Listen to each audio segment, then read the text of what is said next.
నమ్మాలి. అది వాస్తవం బ్రదర్. చాలా సార్లు చెప్పినాం, చాలా మంది ఆ యొక్క ఎగ్జాక్ట్ ఆ ఎక్కడెక్కడ డిఫరెన్సెస్ ఉందో అన్ని షేర్ చేసినాం. అర్థమైందా? అన్ని గంటలు ఎవరు హెల్మెట్ కానీ ఆ మాస్క్ కానీ ఒక్కసారి కూడా తీయకుండా ఎవరు ఉండలేరు. అట్లా అది సాధ్యమే కాదు. బీజేపీ ఆర్ఎస్ఎస్ వాళ్ళు ఎంత నీచానికైనా దిగజారుతారు.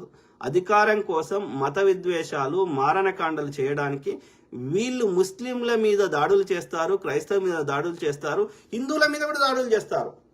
చేసేసి ముస్లింలు చేసిరని ప్రచారం చేస్తారు.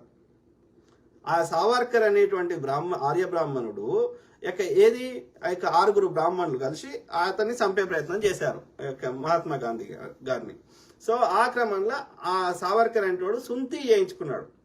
సావర్కర్ కాదు, గోడ్సే అనేటోడు సుంతి చేయించుకున్నాడు. సుంతి చేయించుకొని ముస్లిం లాగా వేషం వేసి మహాత్మా గాంధీని చంపి ఆ ముస్లింలు చేసిరని ప్రచారం చేశారు. ఏదో పేరు పెట్టిర్రు.